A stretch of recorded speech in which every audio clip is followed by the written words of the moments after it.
안녕하십니까. 예. 어디 할 차례죠? 저번에 교재로 가시면은 51페이지까지요. 예, 들어볼게요. 51페이지까지 좀 더 나간 것 같은데. 잠시만요. 90일이요? 90일. 91페이지까지 92페이지 할 차례 맞죠? 그죠? 들어갈게요. 자, 거기 보시면 이제 넘겨보시면은 거기에 그 생산 요소의 대체성과 도시지대와의 관계라는 게 있죠. 찾았습니까? 여기 이제 우리가 들어보도록 하죠. 자, 일단 이제 해설도 있는데 일단은 요약집도 있긴 하지만 해설을 이제 보면서 생산 요소의 대체성과 도시지대입니다. 그래서 생산 요소의 대체성과 도시지대예요. 도시지대. 일단은 뭐 요약집이 익숙하시니까 요약집은 다 갖고 오셨나요? 59페이지로 한번 가보세요. 가시면은 59페이지로 가시면은 거기 메뉴에 가시면 생산 요소의 대체성과 도시지대라는 단어가 있죠, 그죠? 여기 이제 얘기를 하는데, 자, 다시 한번 이제 본다면 토지용 집약도에서 토지에 대한 노동은 일정됐다. 자본을 한번 보는 거예요. 이 두 가지의 대체 관계를 보거든요. 그죠? 그래서 항상 우리 분수 있는 방법은 분모에 대한 분자죠. 그러면 토지에 대한 자본의 비율이죠. 그죠? 그래서 이제 오늘 우리가 토지에 대한 자본의 결합 비율 또는 대체 비율, 대체성이라고도 얘기하거든요. 자, 그럼 우리가 그래프를 한번 그려본다면, 자, 여기 지대고요. 자, 여기가 도심에서 외곽이에요. 외곽. 자, 그러면 우리 지대 곡선이 우하향한다고 저번에 했었죠, 그죠? 그러면 안쪽은 땅값이 비싸니까 토지를 줄이고 자본을 늘려야 돼요, 그죠? 자본을 늘리고 나갈수록 땅값이 싸니까 토지를 늘리겠죠. 그러면 안쪽은 자본을 늘리고 토지를 줄이니까 조방적이에요, 집약적이에요?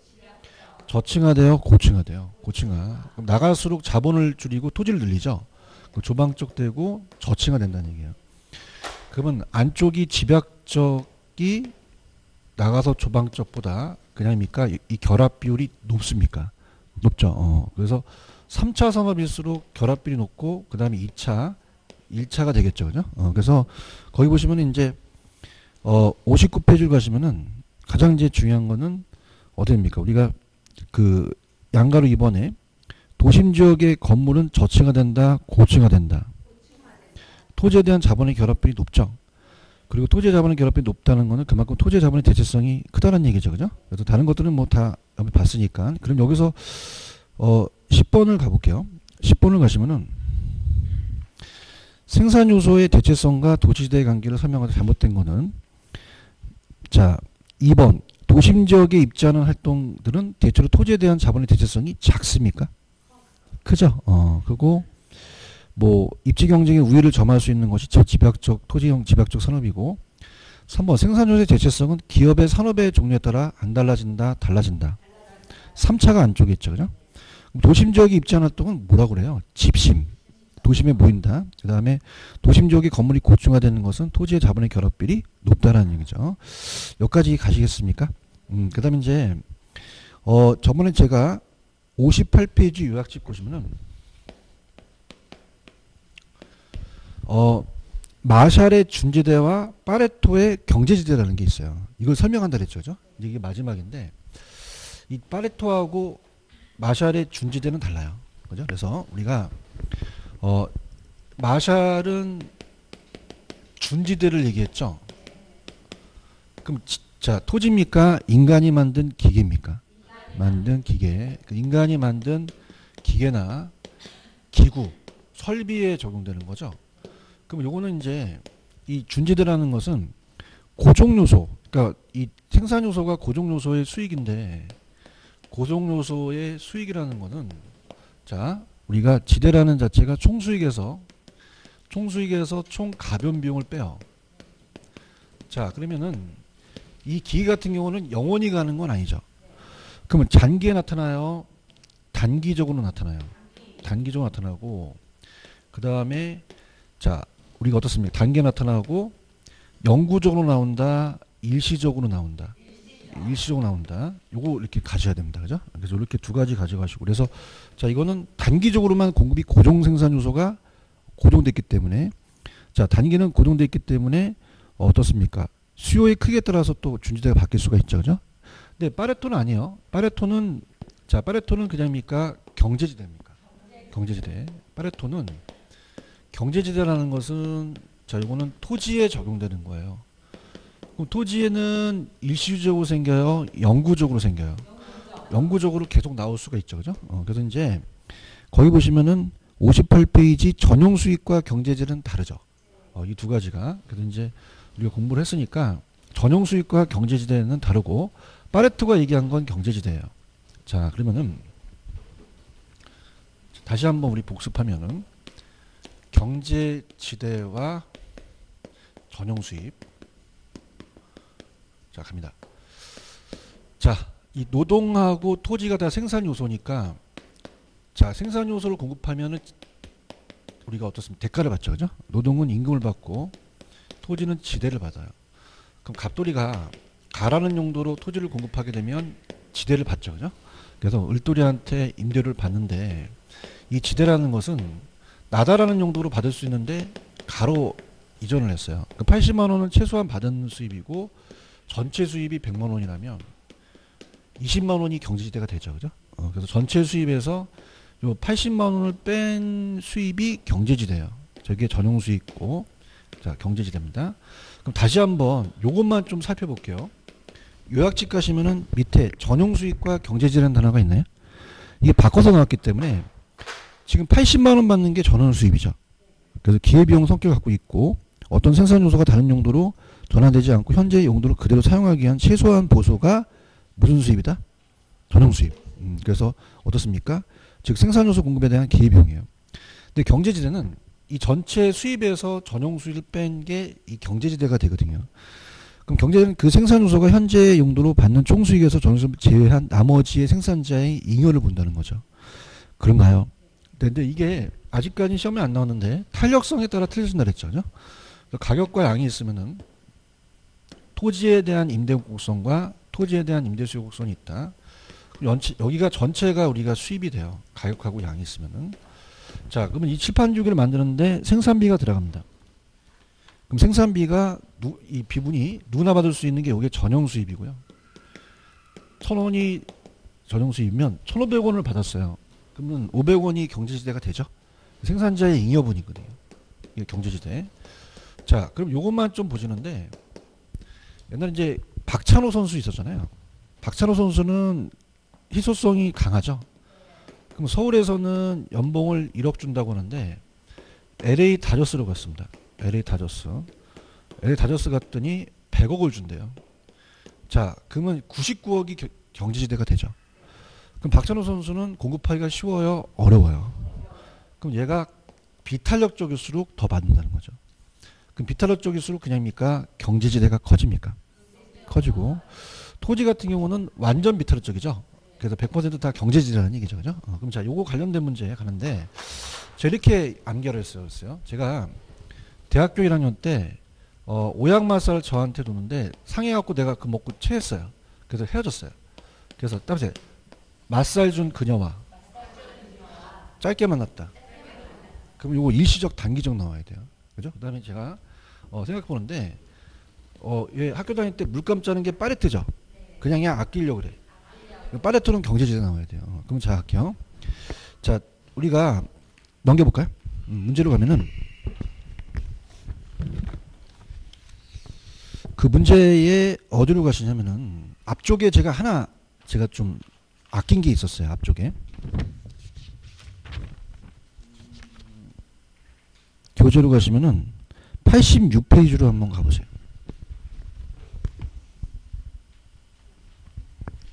이번 문제는 풀었긴 풀었죠. 근데 자, 이제 얘기할 수 있습니다. 2번 준지대 있죠. 마사지 준 그녀 어떻게 만났어요? 그럼 영구적이 아니라 일시적이 되고, 그 다음에 아까 전용 수입과 경제지대는 다르다 그랬죠. 그러면 4번은 전용 수입을 얘기를 해요. 그래서 어떤 생산 요소가 다른 용도로 전용되지 않고 현재 용도로 사용되지 지급하는 최소한의 금액은 경제지대가 아니라 전용 수입. 이거 가시겠습니까?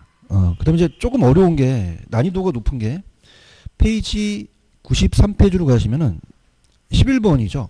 11번. 자, 11번을 보시면은 지대, 경제지대 및 준지대 설명에다 옳지 않은 거. 자, 일단은 여러분들 지금 제가 봤던 게 어떻습니까?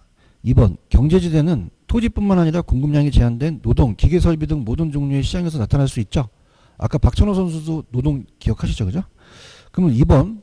생산 요소가 받는 보수 중에서 경제지대는 차지하는 비중은 수요가 일정할 때 공급 곡선이 어떻게 할수록 경제지대가 커지겠어요? 그렇죠? 왜요? 공급하기가 어려우니까. 제가 봤을 때는 얘가 시험에 나올 가능성이 높다고 봅니다. 그죠? 그래서 이게 아직까지 안 나왔고, 맞살 구조와 짧게 만났죠? 그럼 장기에는 어떻게 됩니까? 소멸되어 존재하지 않을 수도 있다는 거죠. 그런가요? 그럼 준지대는 어떻게 만났어요? 일시적. 그럼 토지의 성격을 가지는 기계나 기구의 생산 요소의 대가죠. 이거 이해하시겠습니까? 이렇게 해서 보시고요. 도시공간 구조 이론은 이제 시험 문제가 한 문제 정도 배정이 됩니다. 자, 그래서 한번 우리 내용을 싹 살피고 문제로 다시 한번 오도록 하죠. 자, 갑니다. 앞쪽으로 가시면 도시공간 구조로 한번 가보세요.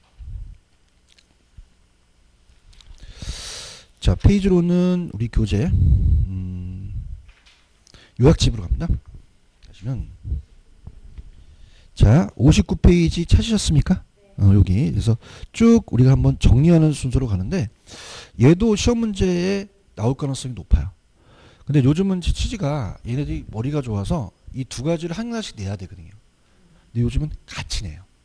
그래서 얘와 얘가 같이 문제로 구성이 됩니다. 그죠? 그래서 우리가 어떻습니까? 지가 낸다면 이 지대론에서 하나 내는데 도시공간도 하나 내는 놈이 있는데 이제 문제가 딱 배정이 돼요. 저도 이제 모의고사를 출제하잖아요. 그럼 막 배정하다가 문제가 한 문제밖에 안 남았어. 내야 되는데. 그럼 그냥이야 이걸 합치는 거야. 그죠? 그래서 간혹가다 지대만 내는 적도 있고 둘 다 내는 적도 있고 하나만 나오는 적도 있어요. 근데 얘는 머스트예요. 반드시 나옵니다. 그러니까 얘 나오든 무조건이에요. 아시겠죠? 그죠? 그래서 도시공간 구조라는 단어가 있네. 자, 그래서 쫙 한번 우리가 읊어볼게요. 들어갑니다. 버제스가 먼저죠. 버제스. 그래서 튀넨의 이론을 따왔죠. 누가? 버제스가 1925년. 자, 그래서 그거 기억나세요? 자, 그다음에 버스 타고 동심 찾아 생태계로 그 안에 침쟁이가 있죠, 그죠? 재밌어? 나도 재밌어. 자, 그럼 못 타고 버스 타고 못 찾아 동심 찾아 어디로? 생태계로 생태학적. 누가 거기 안에 있어? 침쟁이. 하셔야 돼요, 이거. 침쟁이.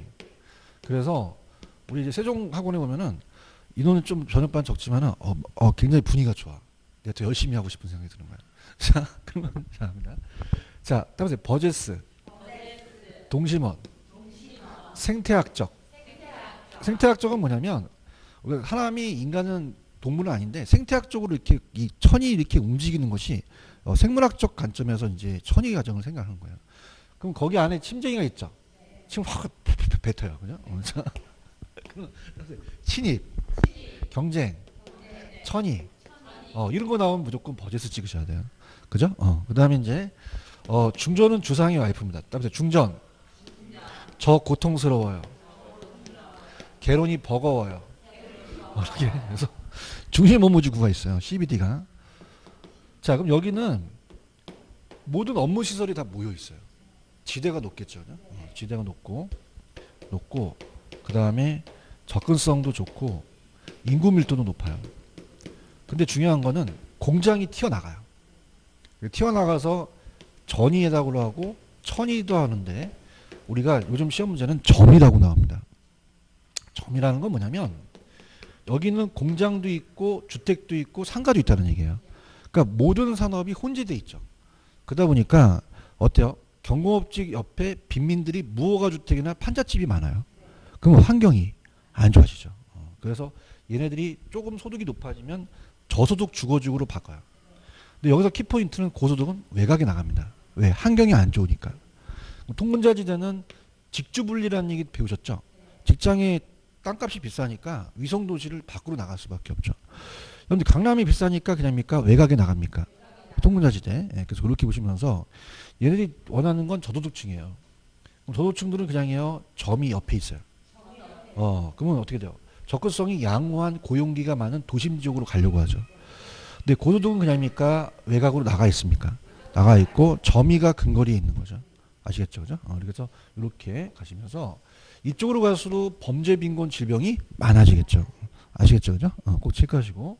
그 다음에 이제 얘가 교통의 발달이 안 됐어요. 그래서 티네이저를 따왔기 때문에 1939년 자 여러분들 부채꼴 나오면 자 따보세요. 부채 들고 호잇 기억나세요? 이 부채가 선풍기와 선자가 부채 선자거든요. 그래서 이거는 호이트가 얘기합니다. 호이트가 무슨 이론? 성형 이론. 이게 마치 부채꼴 모양으로 생겼다는 거예요. 그래서 CBD가 있으면 어떻습니까? 이 뻗어나가는 게 부채꼴 모양이라는 거죠. 그러면 이 부채꼴이라는 자체가 이 부채꼴이 교통축이에요. 교통축, 교통망. 그럼 고소득층들이 여기 그냥요 가까이 입지예요. 그러면 지대가 높고 접근성이 좋죠. 그러면 어떻게 됩니까? 소득과 관련이 없다 있다? 있죠. 교통과 소득과 관련이 되는 거죠. 저소득층이 반대 있고 이렇게 해서 찍으시면 됩니다. 얘는 그 정도만 알아두시면 돼요. 그 정도만 알아두시고 그 다음에 이제 한 페이지 넘기시면 다핵심이라는 게 있습니다. 자, 얘네들은 한 명이 주장했으니까 단핵이죠. 근데 해리술만은 한 명이야, 두 명이야. 그래서 다핵이야. 그죠? 그러면 얘는 다핵심 얘기를 하면서 핵이 하나다, 여러 개 있다. 도심만 아니라 부도심도 있죠. 그러면서 얘가 소도시면 대도시, 오래된 도시면 신도시지. 근데 찍어줄게. 오른쪽 다핵심 발생 요인이라는 단어가 있나? 2번하고 3번 나와. 그러면 유사업종이라는 거는 같은 업종이죠. 유사업종은 동종업종이에요. 그럼 동종업종은 흩어져야 돼, 모여야 돼. 상호 편익을 주는 소매업종은 뭉쳐 있어야 좋아. 그럼 모인다는 게 집이잖아. 그럼 집중이나 집적이 나와야 되지. 집적. 그래요? 그 다음에 이질활동은 같은 업종이야, 다른 업종이야. 그러면 어떠해? 얘네들은 서로 상반되죠. 그럼 어떻습니까? 여러분 생각하실 때 공장하고 주택이 붙어 있으면 돼, 안 돼? 충돌이잖아. 그럼 분산해야지. 그럼 집적이 맞아, 분산이 맞아. 분산. 입지적 양립이야, 비양립이야? 양립은 같이 존재할 수 있다는 얘기예요. 그럼 입지적 비양립은 같이 존재할 수 있다, 없다? 없으니 흩어져야 된다는 거지. 맞아요? 그래서 동종은 집적, 이질은 분산이죠. 그죠? 그래서 제가 아는 분이 굉장히 고집이 세요. 그죠? 그래서 자, 따보세요. 2분 똥집이 세다. 이렇게. 그래서 따보세요. 2분 똥집. 그러면 동집. 동종은 집적, 이종은 분산이라는 거죠. 아시겠습니까? 이렇게 되셨어요? 이렇게. 거기서 제가 한 데서 거의 나와요. 그죠? 그래서 갑니다. 그 문제가 이제 기다리고 있을 거예요. 넘겨볼게요. 갑니다. 페이지 93페이지 가시면은 일단 오는 건 다 볼게요. 93페이지 보시면은 12번 도시공간 구조의 설명 옳은 것은 자 1번이 동심원에 따르면 저소득층들은 고용계가 많은 도심과 접근성이 양호한 지역의 주거를 선정하죠. 맞습니까? 몇 번 정답? 자 지금 2번을 보시면은 고소득층 주거지역에 주로 교통노선이라는 자체가 이게 부채꼴이에요. 그럼 교통노선 축이 있으면 이건 누구죠? 호이트죠. 호이트의 선형이죠. 그 다음에 동심원은 점이 기억하죠. 점이가 전이잖아요. 점이가 중심 옆에 있잖아요. 그럼 점이는 고소득층 지역보다 도심에서 먼다, 가깝다. 도심에 가까이 있지. 옆에 있는 거잖아요. 그렇죠. 도시는 하나의 중심이 아니라 몇 개의 중심지는 뭐야? 다해. 자, 그 다음에 칠판 봐. 내가 이 나이 먹고 자, 따라서 버스 타고 동심 찾아. 생태계로. 거기 생태계 있지. 그럼 누구야 이거? 버스하고 동심만 생각하면 안 돼. 버제스하고 동심원을 생각해야지. 아시겠습니까? 아니 나도 초라해. 생태계로 가자는 게. 근데 도시생태학 딱 들어보자. 이게 누구야? 깜짝아. 그지? 이렇게 그 꼴배에서 생각하셔야 돼요. 아시겠습니까? 이런 게 안 생각이 안 나요. 그러니까 제가 이제 계속 야매를 하는 게 저야 학자니까 20년 전 가기면 제가 얘네들 꿈을 꿔요. 근데 여러분 시험장에 생각납니까? 생태학이 생각이 안 납니까? 낙이 개뿔이 납니까? 그래서 못하고 못 찾아. 근데 심쟁이가 좀 빠졌어요. 심쟁이 빠졌어요. 생태학하고 침쟁이랑 같이 나오거든요. 그죠? 같이 이제 생태학적인 침리 경쟁 천위 과정을 나타낸다. 아시겠습니까? 이렇게 해서 정답 1번이에요. 됐습니다. 아주 밝으셔서 좋아요. 감사합니다. 뭐 모의고사 점수는 아직 안 나오겠지만 13번 갑니다. 자, 도시공간구조의 입지에 관한 설명에 오는 것은 자, 칠판 보세요. 아까 중심지일수록 점이가 요게 빈민들이 살아서 환경이 안 좋아지잖아요. 그럼 중심지에 멀어진다는 건 밖으로 나가는 거잖아요. 그러면 어때요? 범죄 빈곤 지병이 적어진다는 건 선형이 아니라 동심원 이론이 되겠죠. 그 다음에 이번에 주택 구입 능력이 높은 고소득층 주거지가 주요 간선도로 인근에 입지한다는 건 선형이 되겠죠. 3번이 맞죠? 자, 아까 제가 2분 동집이 세죠? 그러면 야매도 동이라는 게 유사활동이에요. 그럼 집적이 되고 그 다음에 2가 이종이죠. 분이 분산이잖아요. 그럼 입지적 비양립이 맞겠죠. 3번이 정답인가요? 그 다음에 도시공간 구조의 변화를 야기하는 요인은 교통의 발달이 소득 증가하는 관계가 있죠. 자, 5번은 많이 풀었으니까 자파점 세탁소는 무슨 성이죠? 흩어져야 되죠. 자파점은 여러 상품을 판매하니까 흩어져야 되죠. 그죠? 세탁소는 어떻게 돼요? 다리미질하고 있는데 옆집에 생기면 그냥 갖고 지져. 무기가 있어요. 근데 백화점과 기금속은 집심이에요. 집심. 집심. 도심에 모이는 거죠.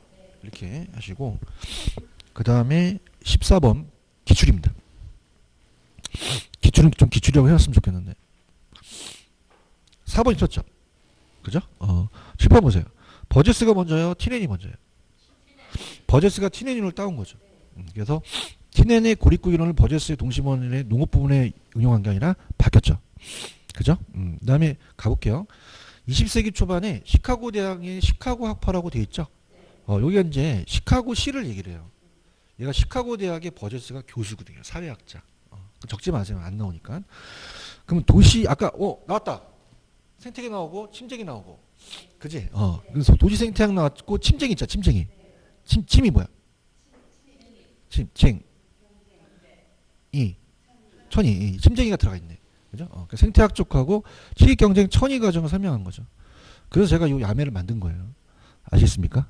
요 두 가지. 그 다음에 아까 점이 있죠. 점이는 어디와 어디 사이에 있어요? 중심과 저도둑 사이에 있죠. 그런가요? 15번 갑니다. 도시성장 이론의 버제스는 도시정치 경제 문화의 중추적 시설이 집적돼 있다. 아까 중심 업무지구죠. 그럼 정답은 3번이 정답이고. 자, 16번 가볼게요. 어머, 야, 침쟁이 나왔어. 침쟁이. 16번 침쟁이. 깜짝이야. 그죠? 경제 천위만 나오면 무조건 버제스야. 알겠죠? 그죠? 티네이론을 도시 영역하고 점이는 중심과 저도 다 뺏긴 거죠. 그죠? 1번이 정답이다. 넘겨볼게요. 17번 감정평가 문제입니다. 감정평가 문제. 작년 감정평가 문제예요. 5번이 정답인데 자, 호이트는 저급주택지를 강조했나요? 고급주택지를 강조했나요? 고급을 중심으로 선형론을 주장한 거죠. 그런가요? 그 다음에 18번은 공인중개사 기출인데 호이트 있죠? 부채 들고? 그럼 부채가 뭐죠? 선형. 자꾸 이렇게 기억을 해야 되는 거지. 그렇지. 도시공간 구조의 성장과 지역 분화에 있어서 중심 업무직으로부터 도매, 경공, 저급, 중급, 고급. 근데 여기서 중요한 게 쇠기형이야. 쇠기형. 무슨요? 이게 쇠기형 모형이란 말이야. 그럼 교수님 암기할 방법이 없을까요? 자, 이거 쌍시옷 들어갔지? 그러면 무조건 시옷 들어간 거 찾으면 돼. 그럼 어디선다 찾아봐. 시옷 들어간 거. 선형밖에 없잖아. 이렇게 가. 그럼 쇠기형 나오면 뭐? 선형. 시옷 들어가는 건 선형밖에 없어요. 이렇게 잡고 주택 가격의 지불 능력이 도시 공간 구조의 유형을 결정한 것이다. 이해하셨죠? 자, 19번은 우리가 3번이 틀렸네요. 유사활동은 모여 있어야 되잖아요. 유사활동은 분산이 아니라 집적이 되겠죠. 그죠? 유사활동이 동종이잖아요. 그럼 동종은 분산이 맞아요? 집적이 맞아요? 집적으로 가야 되죠. 그런가요? 네, 이렇게 해서 마무리하면 됩니다. 되셨나요? 또 있네. 넘겨. 맞네. 또 있어. 자, 그 다음에 이제 또 얘네들이 도시 내부와 입지론을 또 같이 내요. 그죠? 혼합해서. 그러면 우리가 기억. 동심원은 아까 점이 기억하시죠? 그럼 고도 지역보다 도심에서 먼 곳이 아니라 가까운 곳에 있고요. 자, 니은도 기출이에요. 그죠? 우리가 배버 있죠, 배버. 배버는 이제 어떻게 하냐면 내가 어떤 걸 강조했냐면 수성비를 먼저 강조했어요. 무슨 비를 먼저 강조했다? 이거 순서도 중요합니다. 수송비, 인건비, 집적이익이에요. 그럼 이 순서가 바뀌면 안 돼요. 그럼 어떻게 나와야 돼요? 얘기해 보세요. 수송비, 인건비, 집적이익 순으로 가야 됩니다. 그러니까 수송비 다음에 인건비고 노동비고 집적이익이라는 거죠. 그래서 어떻게 해보냐? 이 배번은 최소 비용 이론을 주장합니다. 비용이 최소여야 돼요. 최소 비용 이론. 그래서 굉장히 구두쇠예요. 그래서 자기 집은 다른 사람한테 월세를 주고 다른 집에서 얹혀 살아요. 그죠? 그 얹혀 사는 집이 수인인의 집이에요. 누구네 집이다? 수인의 집. 수인의 집. 수인인의 집. 수인인의 집. 수인의 집. 해 그냥 누구네 집? 수가 뭐야? 인 집. 이 순서 바뀌면 안 돼요. 아시겠습니까? 수인인의 집. 그렇죠? 근데 중요한 거는 자, 여러분들 수성비하고 인건비는 비용이잖아요. 그럼 최대가 맞겠어요? 최소가 맞겠어요? 집적이익은 최대가 맞겠죠. 이렇게 갑니다. 아시겠죠? 그죠? 그럼 무조건 이 순서가 그냥 맞아야 돼. 이 순서가 안 맞으면 틀려버려요. 어느 집에 얹혀 살아? 그 다음에 수송비와 인건비는 최소, 집적이익은 최대로 가시는 거죠. 그렇죠? 그 다음에 왜 크리스탈러라는 애 아시잖아요. 크리스탈러는 중심지 이론에 의하면 자, 인구 밀도 및 소득이 증가하면 중심지 간의 거리가 자 보세요. 인구 밀도 소득이 증가하면 이 중심지가 그냥 많이 생겨요. 그럼 굉장히 가깝죠. 그래서 그 간길이 중심지 간길이 거리가 가까워진다는 거죠. 이렇게 보시면 되고. 그다음에 내일리는 이따가 할 거지만 소매 인력이죠. 고객의 유인력은 뭐에? 인구에 비례하고 거리 제곱에 반비례합니다. 그죠? 그래서 이거는 야매를 원하세요? 원해야 하는데. 원하는 게 너무 좀 간드러져가지고 해야 될 것 같아요. 그죠? 또 어떻게 하니까 해주세요. 자, 그다음 내일리의 소매 인력이에요. 그죠? 그럼 얘는 항상 그냥입니까? 인력이 나와야 됩니까? 인력이 나오면 내일리예요. 인력이 나오면 뭐다? 내일리. 찍을 수 있겠죠, 그죠? 근데 내일리인데 얘는 항상 시험 문제 나오는 게 인구에 비례하고 거리 제곱에 반비례합니다. 그죠? 그러면 인구에는 그냥이야 비례해. 거리 제곱에는 이게 바꿔 나올 수 있어요. 그 다음에 내일리는 인구고 허프는 매장 면적에 비례해요. 그죠? 그러면 내일리는 오로지 뭐에 비례한다? 거리 제곱에 반비례하는 거죠. 맞습니까? 그래서 어떻게 보시냐? B가 레인이죠. 레인. 레인이 B잖아요. 그래서 레인 B. 레인 B. 그러면 내일리는 인구에 비례한다는 거예요. 아시겠죠? 그죠? 굉장히 중요해요. 여러분들. 그죠? 그럼 만약에 인구에 반비례한다면 돼요? 안 돼요? 매장 면적에 비례한다. 안 돼요. 허프가 매장 면적이에요. 아시겠죠? 그죠? 이거 틀린 지문이 아닌데 이거 가져가셔야 됩니다. 이따 이걸 또 바꿔낼 수도 있어요. 아시겠죠? 그죠? 뭐에 비례하고? 뭐에? 인구가 이제 크기로 나올 수도 있거든요. 그런가요? 자, 미음 맞아요. 허프는 소비자가 특정 지역에 쇼핑센터에 갈 확률이에요. 그러면 거리, 경쟁점포 수에 그리고 쇼핑센터의 크기에 따라서 결정이 되죠. 그래서 답이 좀 오타가 된 것 같아요. 옳은 거죠. 옳은 거는 몇 개가 됩니까? 아니, 야, 거기 밑에 해설이 다 틀린 거잖아. 그럼 옳은 거는 몇 개겠어? 두 개가 되겠지. 생각을 좀 해봐. 맞죠? 그럼 정답은 몇 번이 정답이에요? 그러니까 몇 개, 두 개죠? 그러면 정답은 몇 번? 2번이 되겠죠. 3번으로 돼 있나요?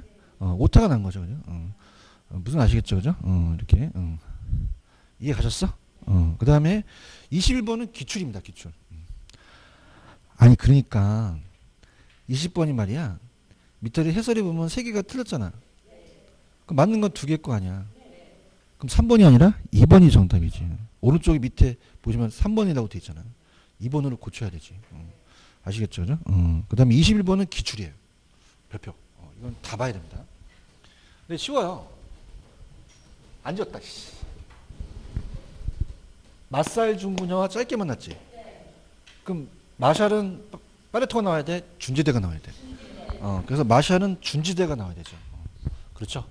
그래서 모준 그녀와? 그럼 마샬은 준이 나와야 돼요. 어떻게 만났어? 일시적은 맞죠. 그러니까 얘네들이 세 가지 갖고 장난쳐요. 마샬, 일시적, 파레토. 맞죠? 그러면 모준 그녀와? 어떻게? 일시적. 그러면 마샬, 일시적, 파레토를 다른 걸로 바꿀 수 있다는 거예요. 여기서는 파레토를 준지대로 바꾸시면 되는 거죠. 아시겠죠? 그죠? 근데 이건 기출입니다. 보셔야 돼요. 기출이기 때문에 이게 다 뜹니다. 지금 봐요. 헤르술만은 단액이야, 다액이야? 어떻게 하셨어? 감사합니다. 2명이니까 다액이고. 그 다음에 얘네들이 상호 편익을 주는 애는 모여야 되죠? 그럼 직적이 맞겠죠? 자, 건강한 소의 동생이 알론소죠? 자, 알론소가, 우리가 여러분들 이런 거 있었어요. 저번 시간에.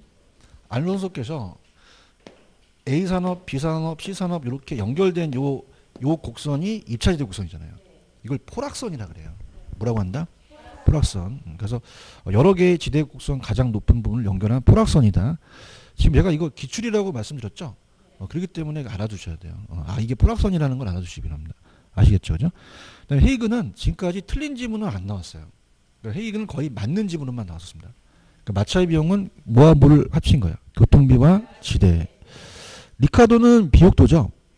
자, 제가 저번에 차액에 대해서 리카도로 계산하라고 했죠. 그럼 리카도는 무슨 지대죠? 차액. 무슨 도? 비옥도. 비옥도죠. 맞죠? 농산물의 수확량의 차이가 맞죠. 아시겠습니까? 몇 번 정도? 5번이 정답이죠. 체크하셨죠? 자, 입지는 제가 계산 문제를 좀 도와드리고 다른 것들은 그냥 볼게요. 22번의 정답은 1번이 들었어요. 크리스탈로 있죠. 크리스탈은 우리가 고전이에요. 옛날 애들이죠. 자, 그럼 우리가 유사한끼리 얘네는 어떻게 되냐면 가까운 상가는 근린 상가고 먼 거는 지역 상가예요. 자, 그럼 어떻다? 근린 상가는 야채나 우유 판매하고 지역 상가는 철문점이거든요. 근데 요즘은 그냥이야 이게 혼재돼 있어. 원스톱 쇼핑을 할 수 있죠. 그러면 유사한 상품을 취급하는 점포들이 서로 도심에 인접해 있는 경우를 잘 설명하지 못했다는 거예요. 이해하셨죠? 그죠? 이렇게. 그래서 몇 번이 정답이다? 1번. 컨버스 아시죠? 컨버스는 따라서 분기점. 분기점. 그래서 구매형이 같은 분기점 위치를 구했죠? 그 다음에 중력 모형은 만류 인력이에요. 그럼 중심지의 형성 과정보다는 중심지 간의 상호작용이라는 단어가 있나요? 자, 따라서 상호작용.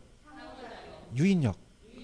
이거 상호작용 유인력이에요. 그러니까 중심지의 형성 과정은 크리스탈로가 얘기한 거고 네일리가 얘기한 거는 중심지 간의 상호작용을 얘기한 거죠. 찾았죠? 그 다음에 CST라는 게 있나요? 자, 교수님, 왜 이건 풀어주세요? 이게 기출이거든요. 그죠? 기출이기 때문에 들어갑니다. 지금 CST라는 게 있나요? CST는 소비자 분포기법이에요. 분포기법. 자, 소비자가 어디에 있는지를 살펴보는 거죠. 그래서 우리가 이 근처에 대형마트가 무슨 마트가 있어요? 홈플러스 있어요? 홈플러스가 음모권을 적으라 그래요. 우리 마트는 뭐니? 홈플러스. 그냥이야 주소 적으라 그래. 그럼 여러분들 그냥이야 열심히 적어. 웃긴 게 뭐냐면 얘네들이 웃긴 게 뭐냐면 옛날에도 제가 속았는데 10만 원에 하나씩 적으라 그래. 확률이 많다는 거야. 그죠? 그럼 뭐냐면 10만 원에 하나씩 적으면 3개 적었으면 얘 30만 원 냈다는 걸 알고 있거든요. 그죠? 그럼 그걸 그냥이야 지도에 나타내는 거죠. 그죠? 그래서 소비자를 파악하는 거예요. 보고 있어요? 지금 4번 하고 있어요? 그래서 상권의 규모를 알 수 있다는 거죠. 또 고객이 특성 파악 및 판매 촉진 전략에도 수립할 수 있다는 거죠. 맞나요? 이렇게. 자, 허프는 확률이죠. 자, 야매. 확률 나오면 허프예요. 확률이 히읗 들어갔죠. 그럼 확률 나오면 누구다? 무조건 허프 찍으셔야 돼요. 허프. 그래서 한 지역의 상점의 시장 점유율 간편에 추산했죠. 이해하셨습니까?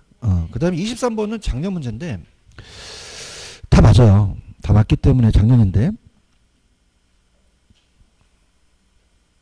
그러니까 웃긴 게 뭐냐면 23, 24가 다 작년 문제거든요. 그죠? 근데 웃긴 게 뭐냐면 이게 작년 문제가 좀 난이도가 높았다는 얘기 들으셨죠? 근데 웃긴 게 뭐냐면 높은 거는 어떤 거냐면 다 맞추는 게 다 맞는 게 높은 걸 수도 있어요. 그럼 틀린 게 있다, 하나도 없다. 하나도 없고 다 맞다는 거예요. 그런가요? 그래서 23번에 기억해 보시면은 자, 토지형의 도시를 중심으로 지대 지문에 따라서 튀넨의 이론을 도시의 내부에 적용시킨 건 버제스죠. 얘기해 보세요. 그러면 기억은 가가 맞겠죠. 그 다음에 니은 갑니다. 공간 중심지라는 게 있나? 그러면 박스에서 중심지를 나타내는 애가 누굴까요?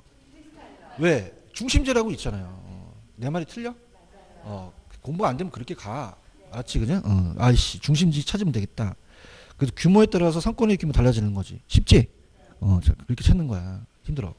근데 디귿은 넬슨이에요. 한 번도 안 나왔다가 나왔거든요. 다음에 넬슨.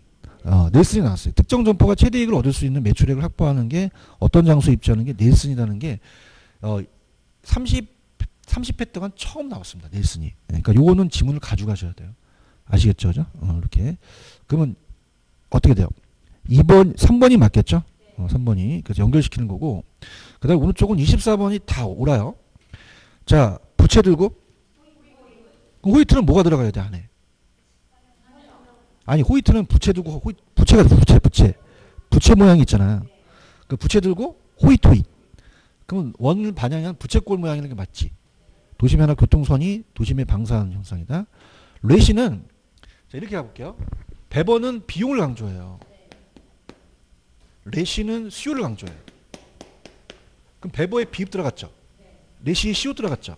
그럼 얘는 그냥이다 수요를 강조했다. 그러니까 공장이라는 게 수요자가 많은 곳에 입점하는 거예요. 그래서 레시의 최대 수요 이론이에요. 그 완전히 단절된 고립굴 과정에서 작물 재배 활동, 생산비 수송 반영해서 공간적으로 분배한다고 돼 있죠. 아니, 그 레시 있어, 레시? 레시는 뭘 강조했다? 수요. 자, 도심에 수요자가 많잖아요. 그럼 기업은 시장 확대 가능성이 가장 높은 지점에 위치합니다. 니은번도 최초 떴어요. 그래서 작년에는 난이도가 있었던 게 레슨하고 레시가 떴기 때문에 난이도가 있었던 겁니다. 그죠? 그러니까 얘네들이 난이도를 높이려고 하니까 안 나온 걸 찾아낸 거죠. 배버만 나왔다가 레시는 안 나왔거든요. 그럼 아까 비용은 배버죠. 왜요? 수요는 레시. 왜요? 시에 들어가니까 이렇게. 그래서 두 가지를 강조했다는 거. 그 다음에 튀네는 고립국 논문을 썼어요. 작물 재배활동 생산비 수용비 반영해서 공간적 분할해서 안쪽은 집약, 바깥은 주방. 그럼 다 맞기 때문에 5번이 정답이 되겠죠. 그런가요? 이렇게 보시고요. 그 다음에 25번은 그냥 답만 볼게요. 가장 타자하지 않는 거 5번입니다. 자, 부동산은 지리적 위치 고정성이 부동성이에요. 그러면 부동산 입지 고유의 특성이기 때문에 상대적 입지가 고려할 필요가 없습니까? 자, 이런 거죠. 29번지에 아파트가 있는데 30번지에 공원이 생긴 거는 절대적 위치가 바뀌었어요? 상대적 위치가 바뀌었어요? 상대적 입지를 고려할 필요가 없나요? 중요한가요? 중요하죠. 상대적 위치가 중요하죠. 그렇죠? 이렇게 되고요. 그 다음에 26번은 답만 보세요. 4번입니다. 튀네는 자, 무슨 비를 강조했죠? 수송비예요. 수송비보다 상품 판매 활동을 중요시했습니까? 수송비를 강조했습니까? 판매 활동을 중요시한 게 아니죠. 그렇죠?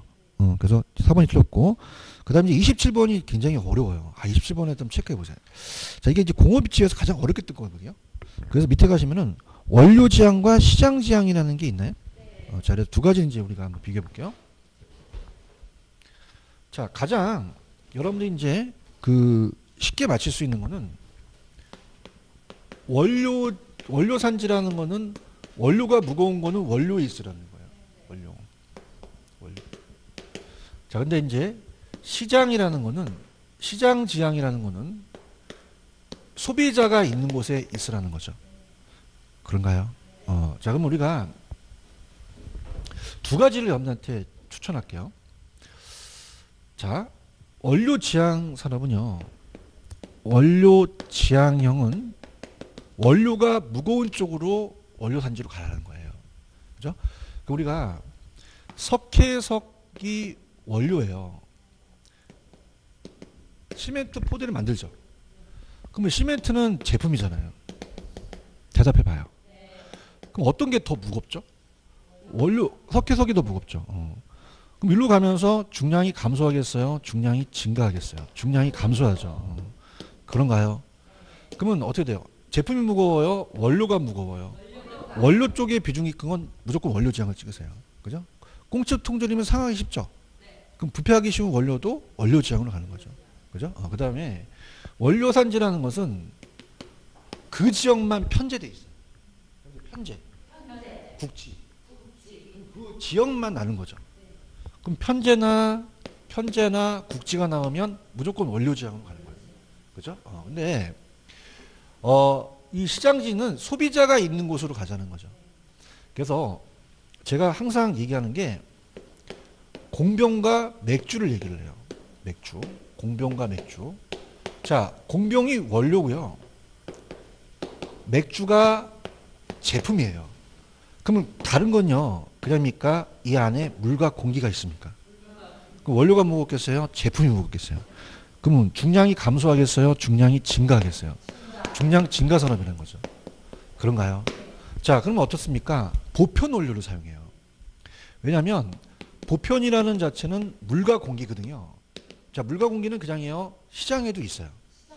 그럼 공병을 사다가 여기다 제품을 만드는 게 나는 거죠. 맞습니까? 그래서 자, 편제나 국지가 나오면 무슨 지향이요? 보편 원료가 나오면 시장. 그죠? 그 다음에 중량 감소가 나오면 원료. 중량 증가가 나오면 시장이에요. 그래서 얘네가 지금 트리오인데 시험 문제 국지, 편제 원료가 나올 수 있고요. 원료가 나올 수 있고 그 다음에 보편 원료가 나올 수 있어요. 그러면 국지 원료는 어느 지향으로 가야 돼요? 원료 지향. 보편은요? 이게 아다리가 맞아야 돼요. 국지 원료는 원료 지향을 찍어야 되고 그 다음에 얘는 시장 지향을 찍으셔야 돼요. 근데 어려운 게 중량 증가와 중량 감소가 연결이 돼야 됩니다. 석회석하고 시멘트 기억하시죠? 그럼 요건 중량 감소 산업이 되겠죠. 요거 기억하시죠? 공병하고 맥주. 중량 증가 산업이라는 거예요. 증가. 맞나요?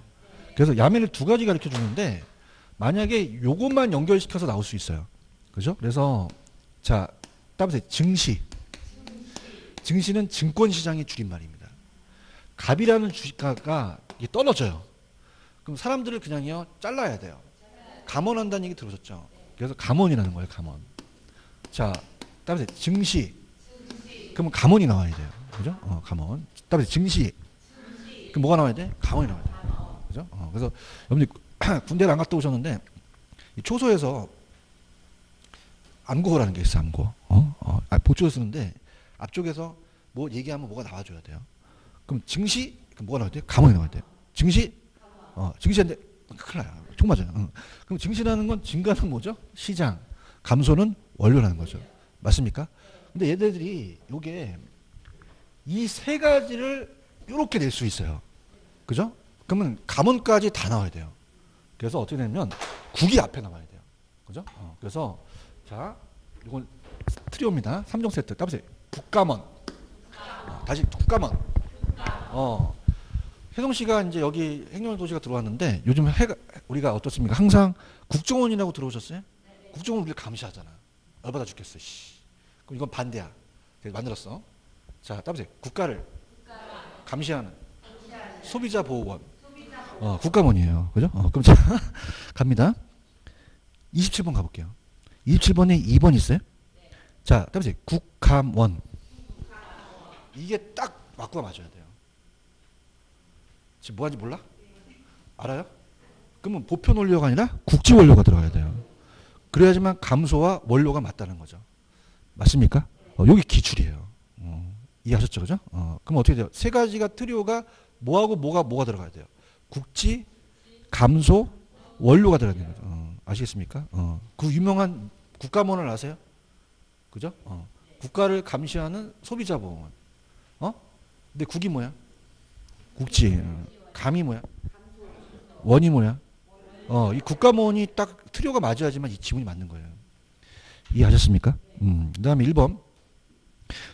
중간재나 완제품 생산하는 곳은 어느 지향이 낫죠? 시장. 노동지역 집약 쪽은 미숙용공이 많이 사용하는 공장이 노동지향이죠. 그 다음에 뭐 3번은 맞고. 자, 4번 펼쳐보세요. 운송비 비중이 적고라는 단어가 있나?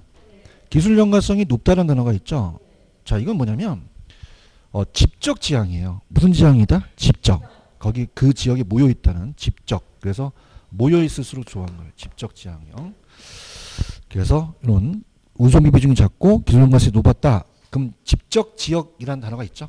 집적 지향이 입지한다. 비용 절감. 이렇게 보시면 됩니다. 다른 것들은 그냥 참고하시기 바랍니다. 이거 이해가시겠죠? 그래서 보시고요.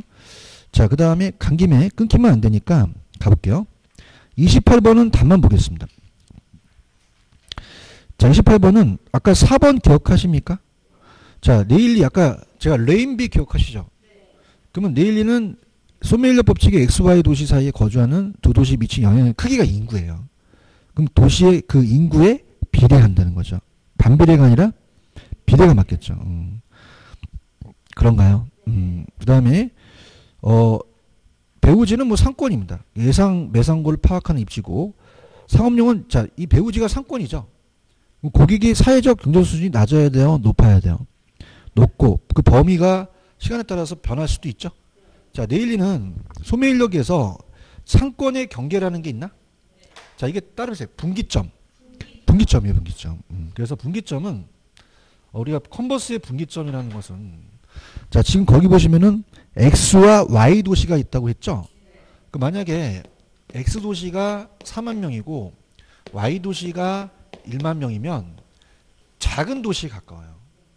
왜냐하면 이게 유인력이 구매력이 영향이 크게 똑같기 때문에 1대1로 끌어당기는 힘이 같은 게 상권의 경계가 분기점이거든요. 그러면 큰 쪽에 가깝다, 작은 쪽에 가깝다.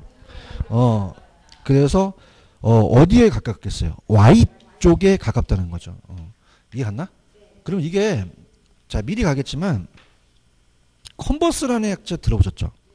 그러면 여러분들이 36번을 보시면은 자, 연결시켜 볼게요. 36번에 아직 풀지 않았는데 자, 36번 어떤 도시에 쇼핑센터 A, B가 있다. 도시 쇼핑센터 거리는 8km다 전체가. A가 1000이고 B가 9000이죠. 그럼 컨버스의 분기점은 어디에 가까울까요? 왜요? 작은 쪽에 가까우니까. 대답 좀 해보세요. 그럼 전체가 8km잖아요. 그럼 8을 나누면 4죠. 그럼 4 쪽 안쪽으로 정답이 되겠죠. 그런가요? 그래서 분기점이 상권의 경계가 작은 쪽에 가깝다는 걸 이 문제랑 연결시키면 좋아요. 아시겠습니까? 그래서 내가 어디 하다 흥분하다 왔지? 104페이지에 28번에 3번 하다고 왔나? 그러니까 상권의 경계가 분기점이라는 거죠. 그럼 큰 쪽이다, 작은 쪽이다? 작은 쪽이니까 Y 쪽에 가깝겠죠. 이해하셨습니까? 이렇게 보시고요. 그 다음에 이제 5번에 크리스탈러는 중심지 이론을 얘기해서 재와의 도달거리와 최소치 관계를 설명한 거 맞아요. 그렇죠? 이렇게 가져가시면 됩니다. 되셨습니까? 됐습니까? 가지고 조금만 쉬었다가 갈까요? 좀만 쉬십시오.